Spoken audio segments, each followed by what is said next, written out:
reunidos en este lugar para adorar y bendecir tu nombre.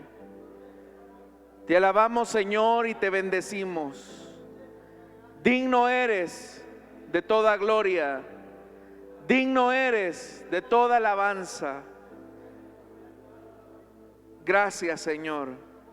Esta noche te pedimos que tu Espíritu Santo nos hable por medio de tu palabra. Instrúyenos, capacítanos para toda buena obra. Te lo pedimos, Señor amado. Quita todo estorbo del maligno y que así podamos ser siempre, Señor amado, consolidados en la fe en tu Hijo Jesucristo. Gracias, Señor. Amén y amén. Amén. ¿Cuántos pueden dar un fuerte gloria a Dios, hermanos? Si se lo va a dar al Señor, déselo fuerte.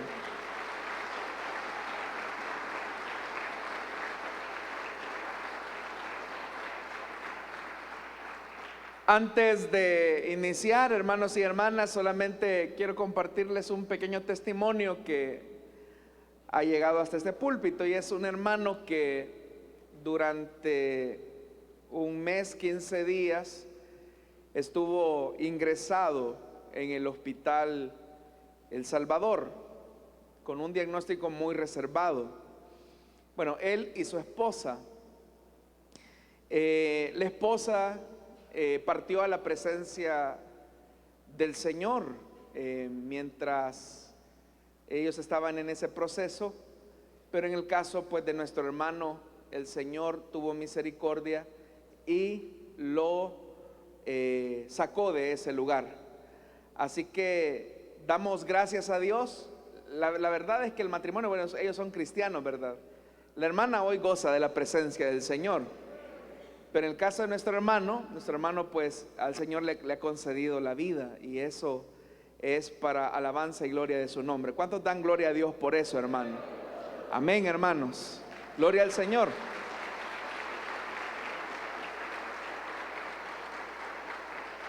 Bien, vamos a ponernos en pie, hermanos, y vamos a abrir la Biblia en el libro de Apocalipsis. Es el libro de la Biblia que estamos estudiando los días martes. Apocalipsis capítulo número 18, y vamos a leer a partir del versículo número 9 en adelante.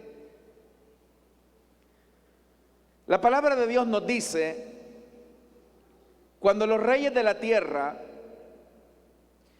que cometieron adulterio con ella y compartieron su lujo, vean el humo del fuego que la consume, llorarán de dolor por ella.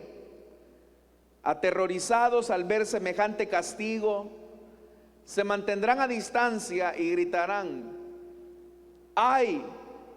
¡Ay de ti, la gran ciudad Babilonia, ciudad poderosa! Porque en una sola hora ha llegado tu juicio. Los comerciantes de la tierra llorarán y harán duelo por ella, porque ya no habrá quien les compre sus mercaderías, artículos de oro, plata, piedras preciosas y perlas, lino fino, púrpura, telas de seda y escarlata, toda clase de maderas de cedro, los más variados objetos hechos de marfil, de madera preciosa, de bronce, de hierro y de mármol, cargamentos de canela y especias aromáticas, de incienso, mirra y perfumes, de vino y aceite, de harina refinada y trigo, de ganado vacuno y de corderos, de caballos y carruajes, y hasta de seres humanos vendidos como esclavos. Y dirán: se ha apartado de ti el fruto que con toda el alma codiciabas. Has perdido todas tus cosas suntuosas y espléndidas, y nunca las recuperarás. Los comerciantes que vendían estas mercaderías y se habían enriquecido a costa de ella, se mantendrán a distancia, aterrorizados al ver semejante castigo. Llorarán y harán lamentación. ¡Ay! ¡Ay de la gran ciudad, vestida de lino fino, de púrpura y escarlata, y adornada con oro, piedras preciosas y perlas! Porque en una sola hora ha quedado destruida toda tu riqueza. Todos los capitanes de barco, los pasajeros, los marineros y todos los que viven del mar se detendrán a lo lejos. Al ver el humo del fuego que la consume, exclamarán: ¿hubo jamás alguna ciudad como esta gran ciudad? Harán duelo llorando y lamentándose a gritos. ¡Ay! ¡Ay de la gran ciudad, con cuya opulencia se enriquecieron todos los dueños de flotas navieras! En una sola hora ha quedado destruida. Amén. Hasta ahí dejamos la lectura, hermanos. Tengan la bondad de sentarse, por favor.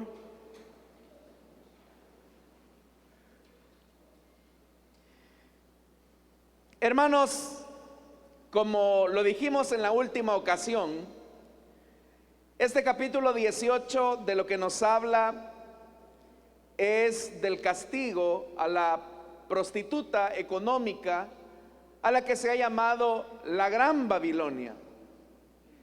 Este pasaje que ahora hemos leído es bastante interesante porque es un poema que está construido por 3 estrofas con algunos comentarios bastante extensos, y esta forma en la que está construido este pasaje que ahora hemos leído, esta poesía, es a lo que se conoce como endecha burlesca. Si usted, por ejemplo, tiene la Nueva Versión Internacional, se habrá dado cuenta ya que claramente están divididas esas 3 estrofas. Por ejemplo, las que encontramos en el versículo número 10, donde aparece el primer ay. Luego en el versículo 16, donde aparece el segundo ay. Y luego el tercer ay, que aparece en el versículo 19. Entonces, estas 3 estrofas unidas es lo que se conoce como endecha burlesca. La endecha, hermanos y hermanas, era un género literario que se utilizaba para llorar la muerte de un ser querido. Pero simbólicamente después los profetas utilizaron la endecha burlesca para referirse a las naciones o a los países. De hecho, que nosotros en la Biblia tenemos un libro completo de endecha sobre una ciudad, que es el libro de Lamentaciones. El libro de Lamentaciones es un libro construido con ese género literario conocido como la endecha. Pero ahora, hermanos, Juan de Patmos, en ese desarrollo de juicio que el Señor le ha revelado, está proféticamente anticipando la caída de la Babilonia comercial. Y la razón de por qué se le llama a este género literario endecha burlesca es porque usted va a notar que el contenido de ese mensaje es de burla hacia la ciudad Babilonia, o hacia la gran ciudad Babilonia, pero que no es la Babilonia histórica, sino que es una referencia al sistema económico y político del anticristo, y que se le ha dado el nombre de Gran Babilonia, como una ramera.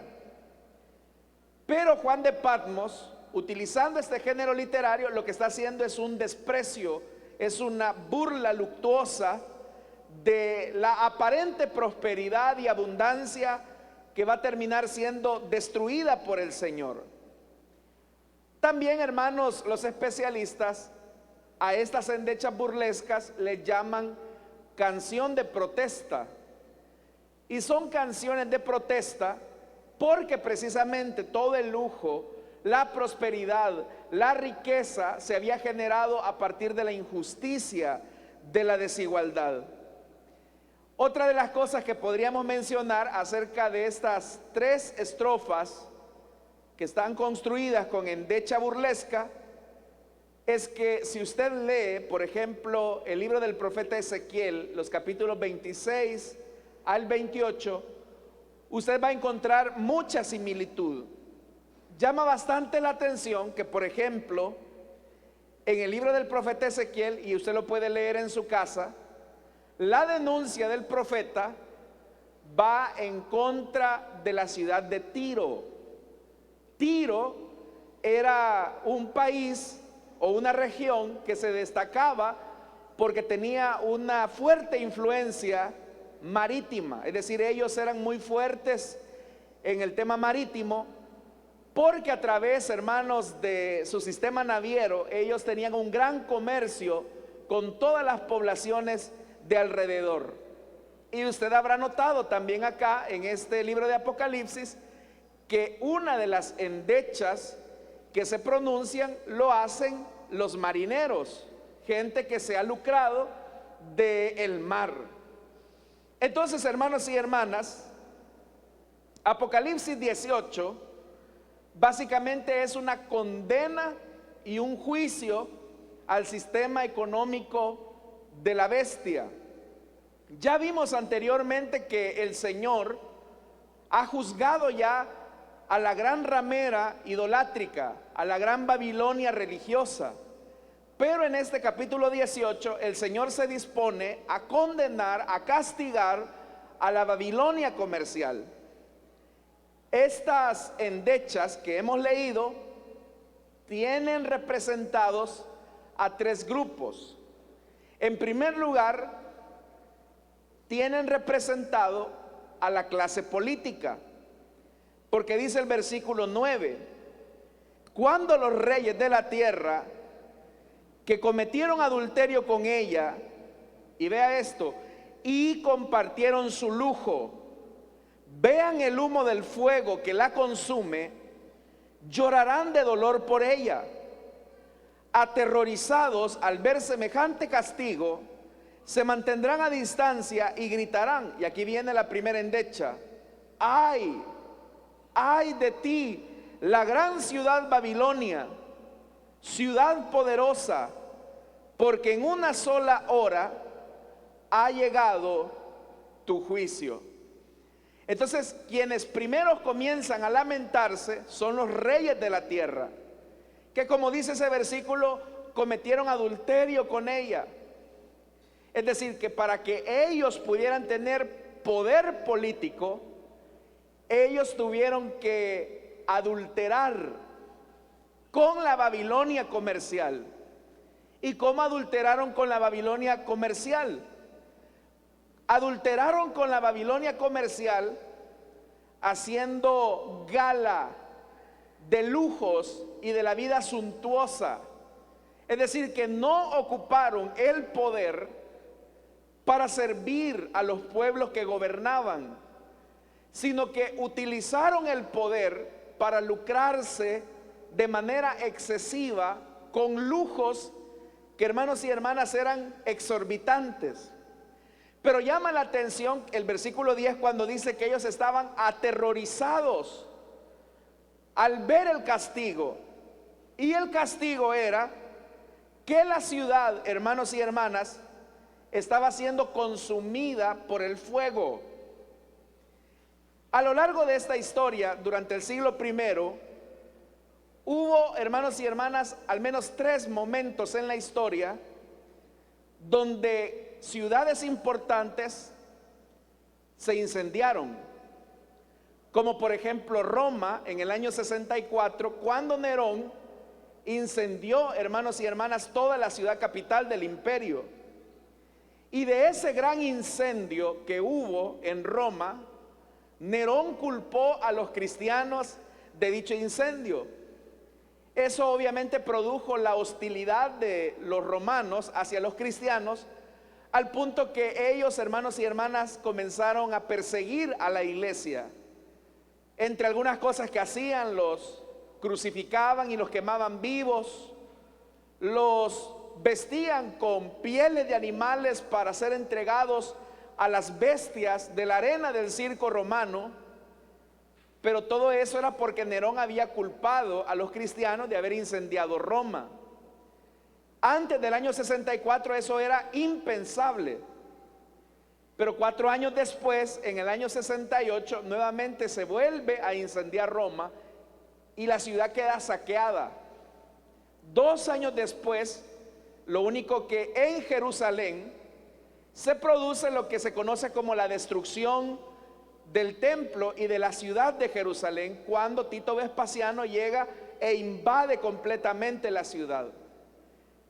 Pensar que una ciudad completamente agarra fuego, se incendia, eran sucesos, hermanos, que en esta época se veían como una enorme desgracia.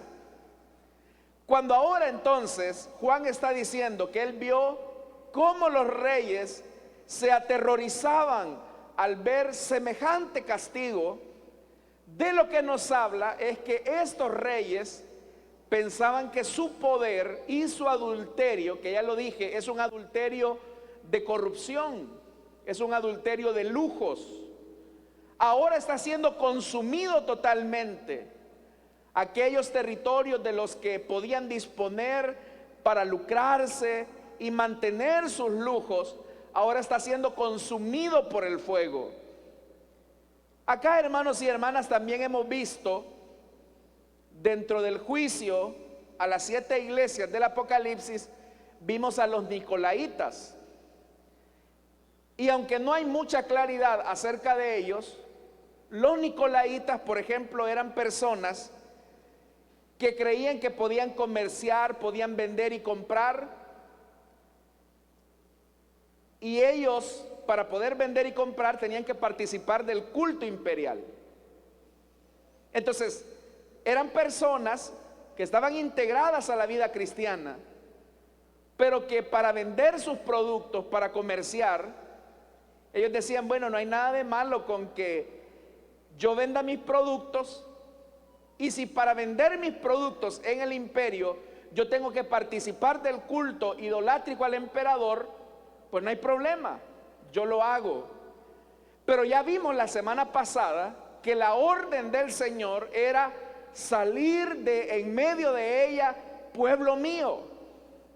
No se puede estar comulgando o justificando una ganancia que se sustenta en la corrupción, la idolatría, y el origen de esa corrupción es la codicia desenfrenada.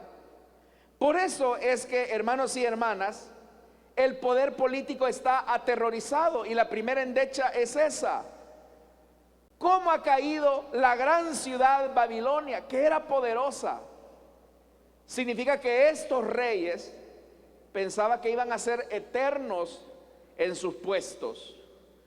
Hermanos y hermanas, la idolatría de la bestia con el poder político consiste en hacerle creer a las personas que un modelo de gobierno, que un líder político siempre va a ser permanente en un puesto, que nunca va a terminar su autoridad en el puesto que se le ha concedido.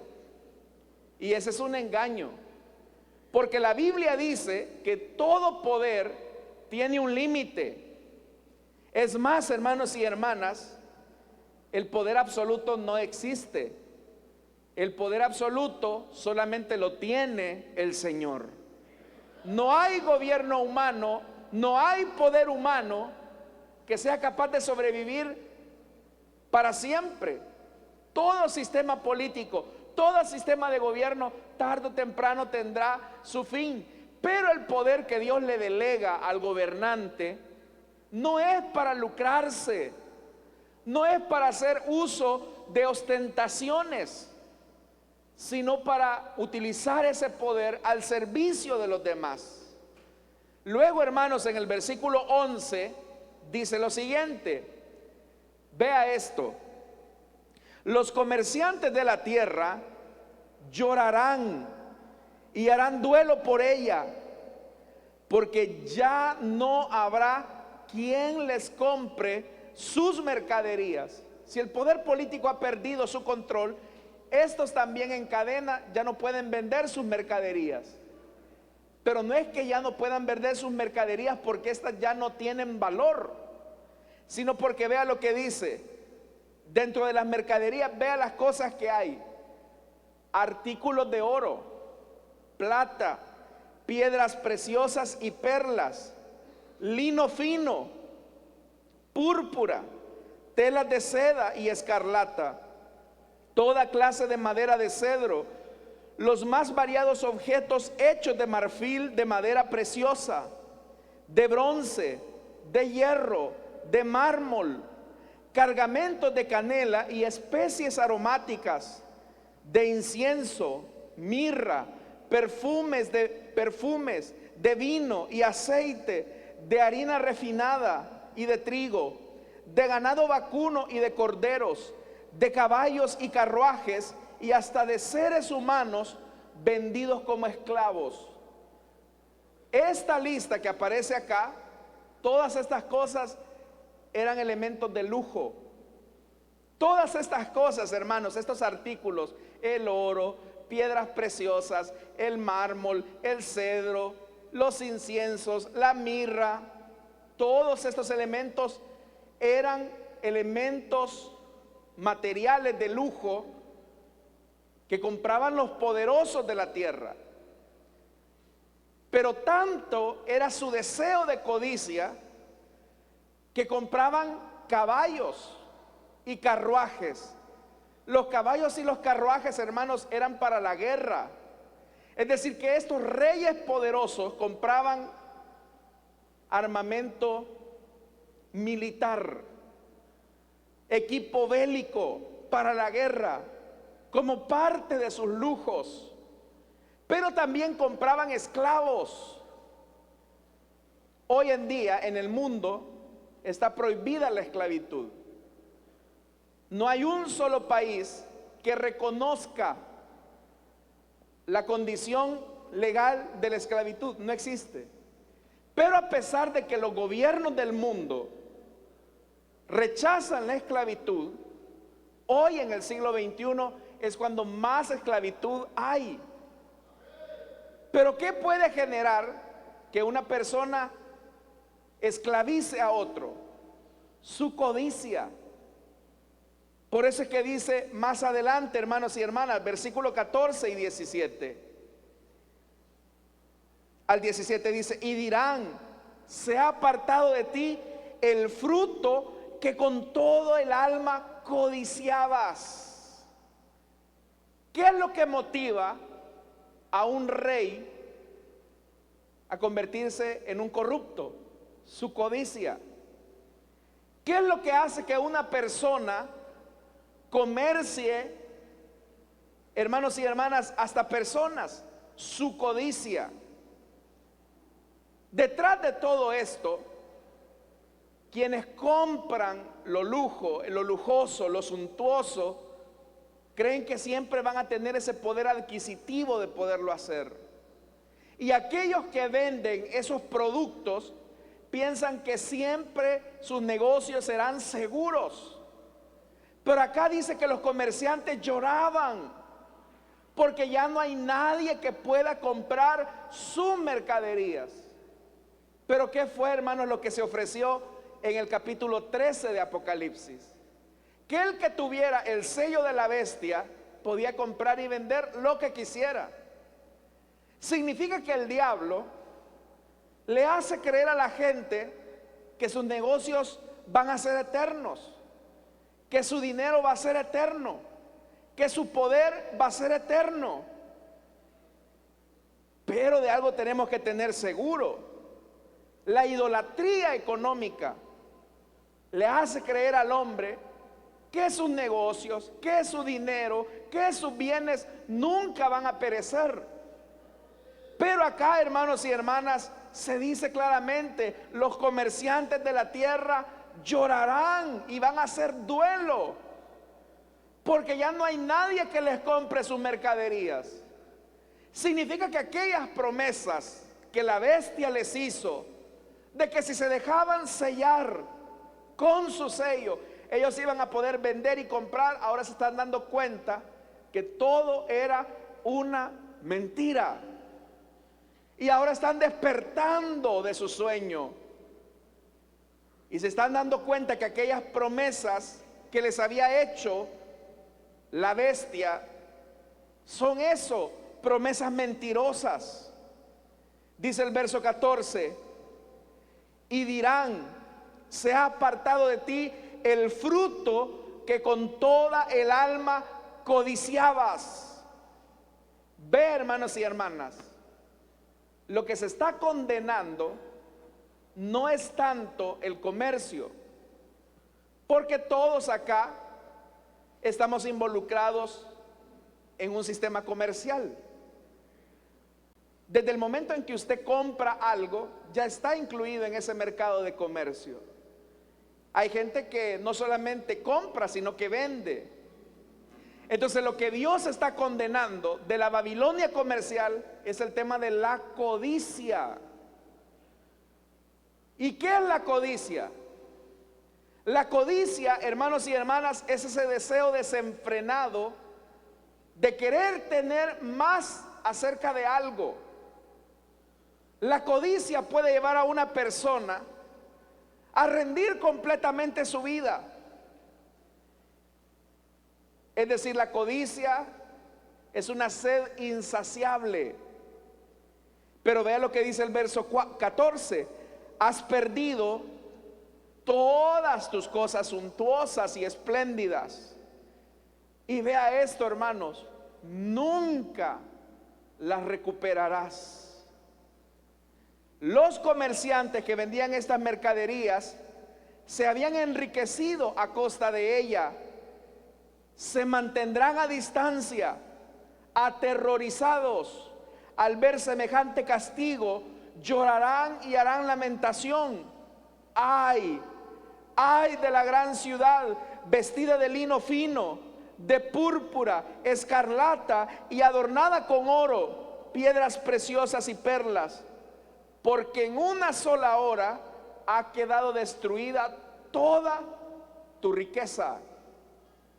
Cuando acá dice la Biblia que en una sola hora ha perdido la gran Babilonia toda su riqueza, de lo que nos habla, hermanos, es que Babilonia, la Babilonia comercial, pensaba que siempre iba a ser rica, que su codicia no tendría fin y que siempre iba a ir amasando y amasando y amasando riqueza y acumulando y acumulando y acumulando. Porque si algo podemos ver es que la codicia lleva a los hombres a creer que la felicidad se encuentra en las cosas suntuosas y espléndidas y que nunca las va a perder. Pero hermanos y hermanas, quien se termina casando completamente con el comercio, se va a dar cuenta al final que quien se casa con el dinero, tarde o temprano, el dinero lo va a dejar viudo o viuda y sin nada. Y va a sumir a esa persona en la desesperación. Y acá es donde son importantes las palabras de Jesús, que nadie puede servir a dos señores. O se sirve a Dios o se sirven a las riquezas. Quien decide servir a las riquezas piensa que el dinero lo es todo en la vida, que los bienes materiales son todo en la vida, y que mientras se tenga un colchoncito por ahí, unos ahorros, si entre más yo le puedo sacar a una persona y estafármelo, eso es el todo en la vida. Ese está sirviendo al Dios Mamón. Pero el cristiano utiliza el dinero, utiliza el comercio, pero sabe que no depende ni de su dinero ni del comercio, sino que depende del Señor que sustenta a las aves del cielo todos los días. Entonces, el llamado de Dios es a que nuestro corazón no se llene de codicia, porque al llenarnos de codicia, demostramos, hermanos y hermanas, que no hemos sido sellados por el Espíritu. Porque nosotros como cristianos sabemos que nuestra ciudadanía no es de este reino, no es de esta tierra. Dicen amén a eso, hermanos. ¿Cuántos saben que aquí vamos de paso, hermanos? Que vamos como peregrinos y extranjeros. Venimos sin nada y nos vamos a ir sin nada. Todo lo que hay en esta vida, los deleites, los deseos de los ojos, son pasajeros. Nada nos vamos a llevar, pero el cristiano sabe que su riqueza, que sus tesoros no están en esta tierra, sino que están en la presencia de Dios. Si algo tenemos que entender entonces, es que no debemos de afanarnos. Yo con esto no le estoy diciendo que usted sea un despreocupado, un desorganizado.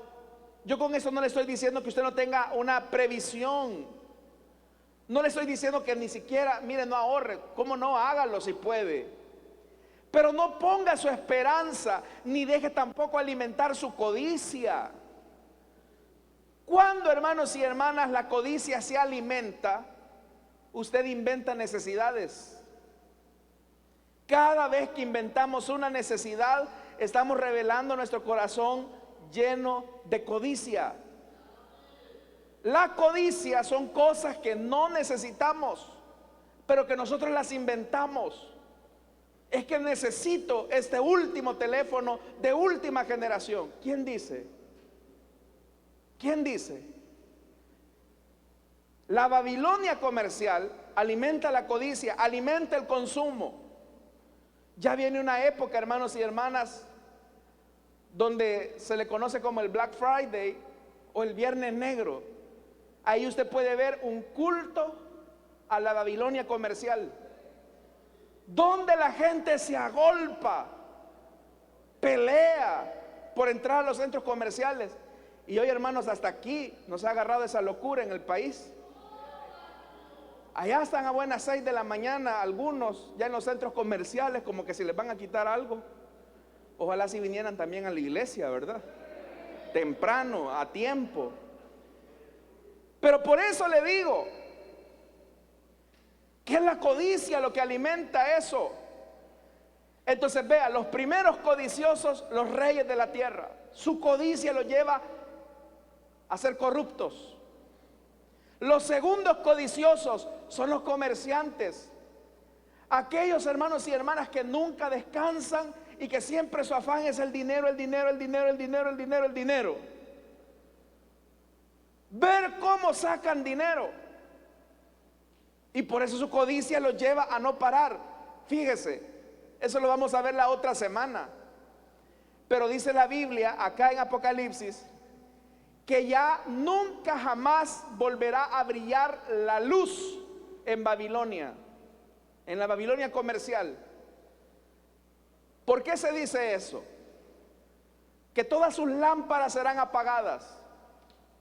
Porque, hermanos y hermanas, desde que se inventó la luz artificial, el hombre no descansa. Si yo voy a trabajar en la mañana, en la tarde, pero si tengo luz, sigamos trabajando. ¿Por qué cree usted que hay empresas que no descansan y trabajan 24 horas? Por la codicia que muchas veces hay en el hombre. Pero ahora el Señor más adelante, como le digo, la próxima semana lo vamos a ver, dice que Dios les va a apagar la luz para que su codicia se acabe. Hermanos, hubo ciudades, hay ciudades en Estados Unidos que se consideraban indetenibles. Por ejemplo, se habla de Las Vegas, la ciudad que nunca duerme. Bueno, hace algunos años, hace algunos meses, usted sabe, Dios les apagó las luces. Y se las apagó con un virus.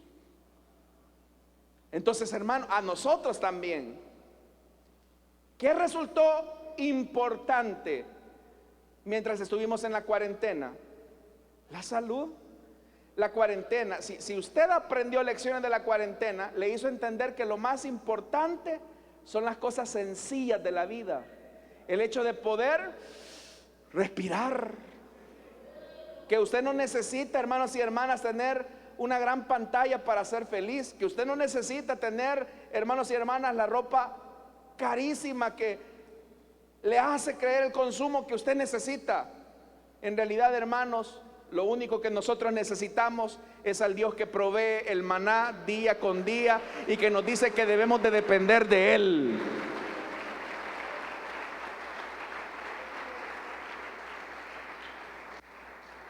Este sistema comercial económico va a terminar. Esa codicia que lleva a los hombres al narcotráfico, a la trata de personas, a la esclavitud sexual, Dios lo va a parar. Hay gente que si fuera capaz de vender a su mamá, la venden y en chonga, hermanos, por la codicia. La codicia no solamente es de la gente que tiene mucho dinero, hay gente codiciosa. Dice esto, verso 17, viene la tercera endecha. Todos los capitanes de barco, los pasajeros, los marineros y todos los que viven del mar se detendrán a lo lejos.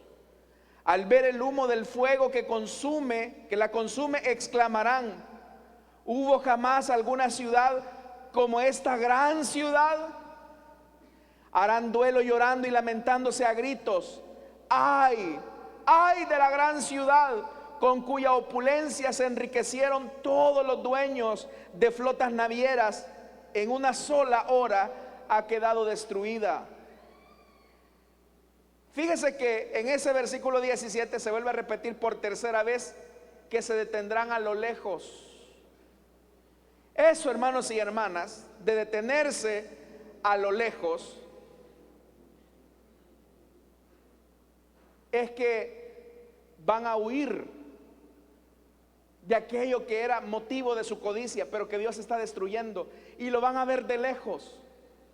Al ver cómo Dios está quemando su codicia, castigando a la Babilonia comercial, la gente va a decir: es que no vale la pena, no valió la pena, no valía la pena esto. Pero será demasiado tarde, porque lo que van a decir ellos, y que son, hermanos, la gente que se dedica a trasladar el comercio. Esto habla, hermanos, del sistema de transporte. Porque, los reyes codiciosos por el poder, ellos necesitan púrpura, lino, mármol, cedro, piedras preciosas, esclavos. Pero para que estos reyes hagan opulencia de su lujo, necesitan a los comerciantes que les venden esos productos. Pero para que estos comerciantes puedan traerle a los reyes esa mercadería, necesitan a los barcos, al sistema de transporte que les va a llevar de un lado a otro esas mercancías.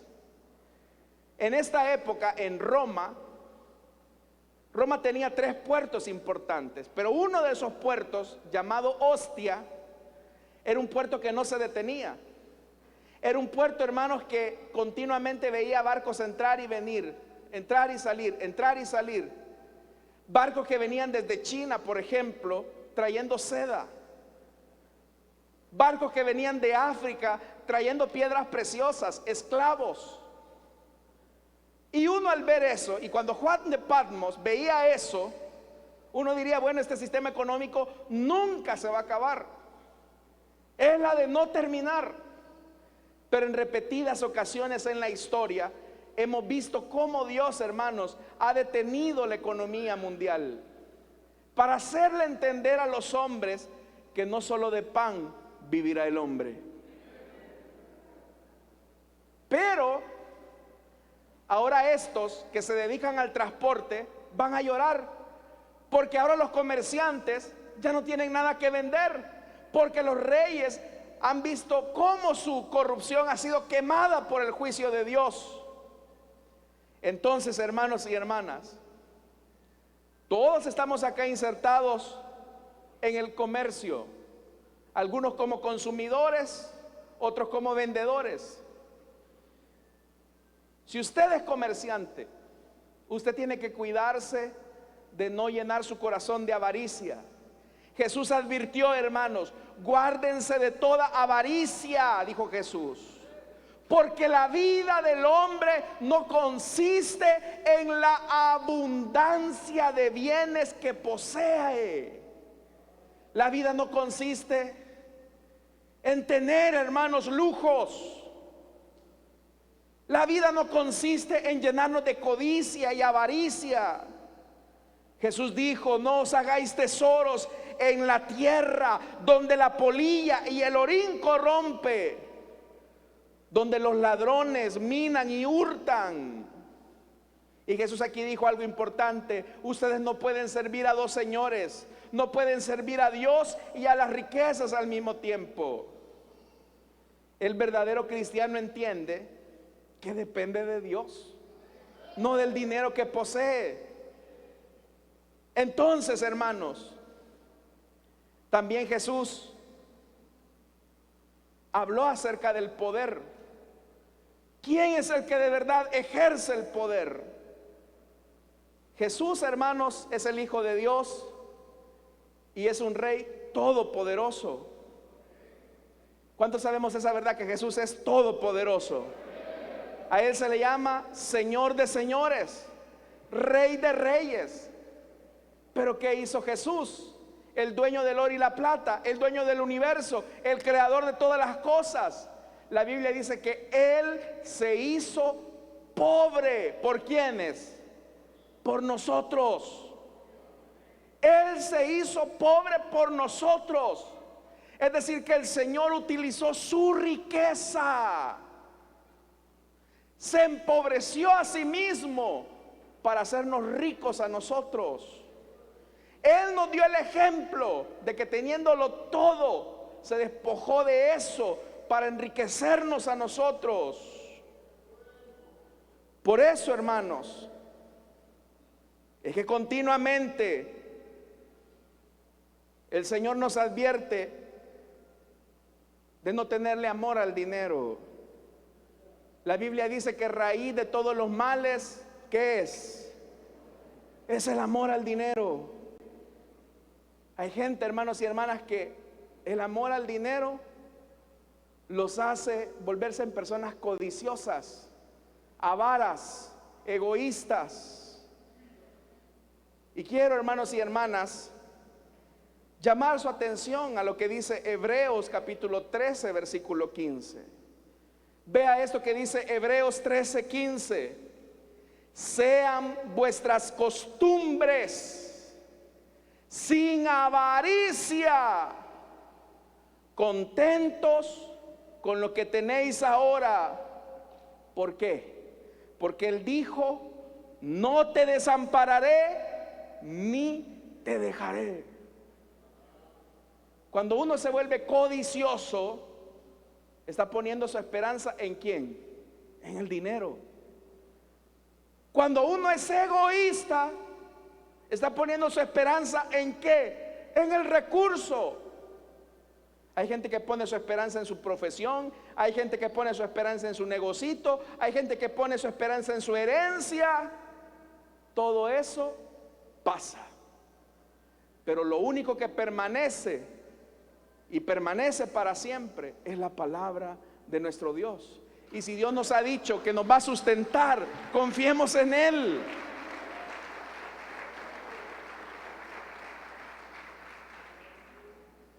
Jesús le hizo una prueba de fuego a un muchacho en una ocasión, que le dijo: maestro, ¿qué cosas debo de hacer para heredar la vida eterna? Y Jesús le dijo: mira, guarda los mandamientos. Le dijo: eso yo desde la juventud lo hago. Bueno, lo vamos a comprobar, le dijo Jesús. Vende todo lo que tienes y repártelo entre los pobres y sígueme. ¿Y qué fue lo que pasó, hermano? Aquel joven rico saltó de alegría y dijo: ¡ay, qué bien! Me voy a despojar de toda la riqueza que he acumulado para seguir a este pobre maestro. ¿Esa fue la reacción del hombre rico? No, la Biblia dice que se fue. Y se fue triste. ¿Por qué se fue triste? Se fue triste por su codicia, se fue triste porque su dinero era su Dios, se fue triste porque sus riquezas eran su Señor.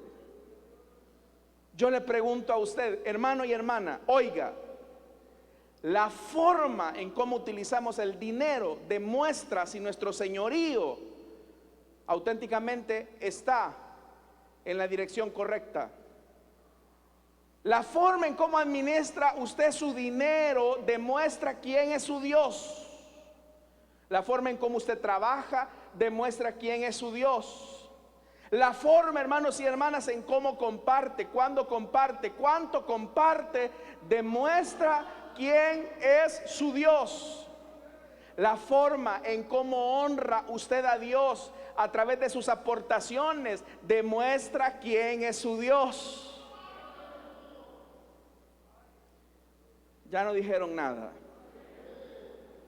Es fácil decir amar a Dios cuando no se nos pide nada. Pero cuando Dios nos dice, traigan íntegros sus diezmos y sus ofrendas, y haya abundancia en mi casa, no, eso era del Antiguo Testamento, no, eso era de la ley, eso quizás no es con nosotros, hermano. Y si diezmo, tengo que diezmar del sueldo nominal o del sueldo neto, del sueldo líquido. Y todo lo que hay detrás de eso es como una pregunta que demuestra y revela nuestra tacañería. Pero no reparamos en hacer gastos que no necesitamos. Mire, hermano, sinceramente, si uno va a nuestra casa, se va a dar cuenta que hay muchas cosas que no necesitamos. Ya no dicen amén ustedes, hermano. De veras hay cosas que no necesitamos, porque la forma en cómo administramos el dinero revela quién es nuestro Dios.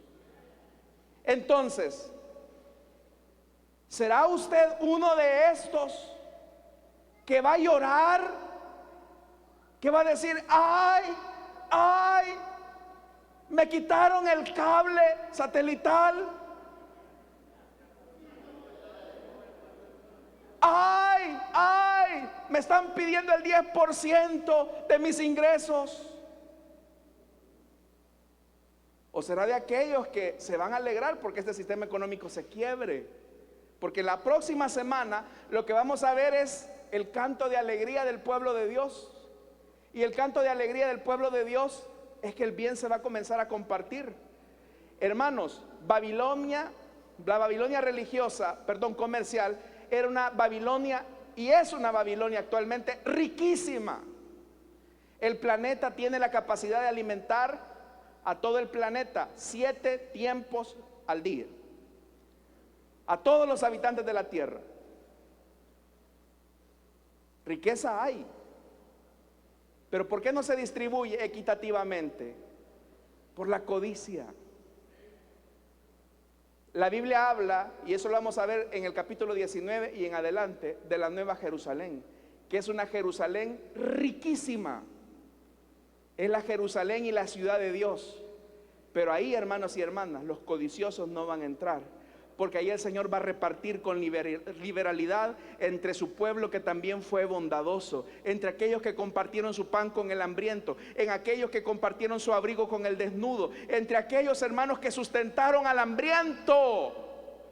Ahora yo le pregunto, ¿usted va a esa Jerusalén celestial?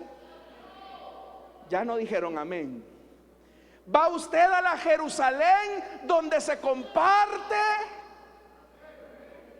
Porque los que van a ir a la ciudad de Jerusalén, a la Nueva Jerusalén, son los que comparten.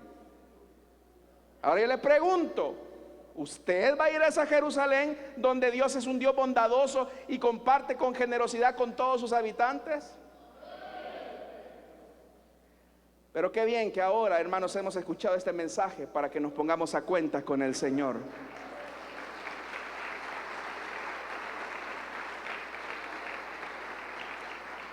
Vamos a orar, hermanos, vamos a cerrar nuestros ojos. Teniendo nuestros ojos cerrados y nuestro rostro inclinado, quiero hacer una invitación para todas aquellas personas que desean entregarle su vida a Cristo, o que quieran reconciliarse, para que en el lugar donde están se puedan poner en pie.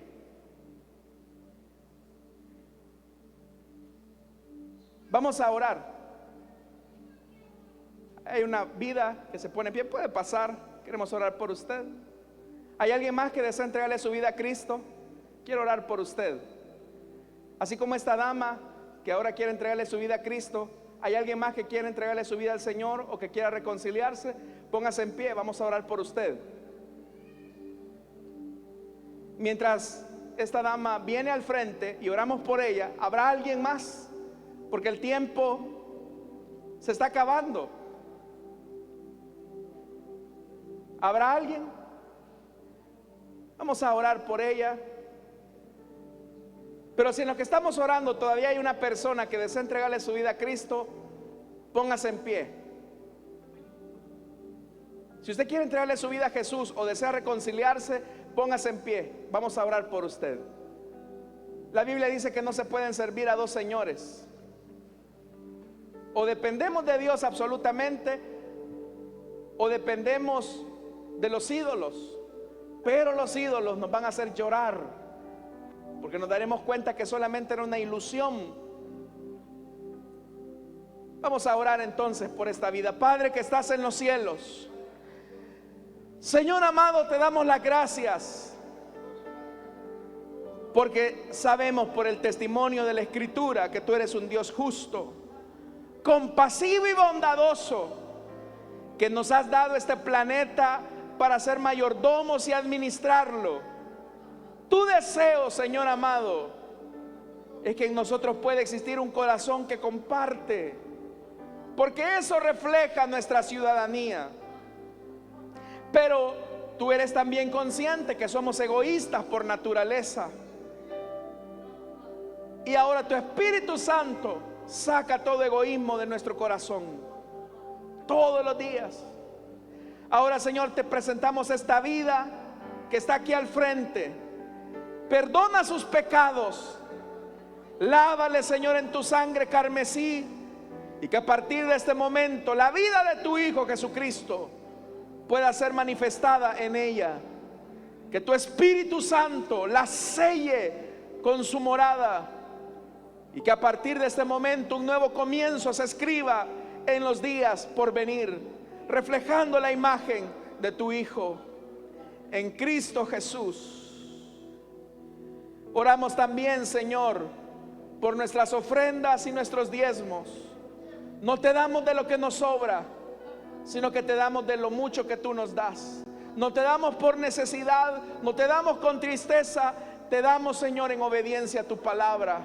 Gracias, Señor, porque nos permites esta bendición. En Cristo Jesús.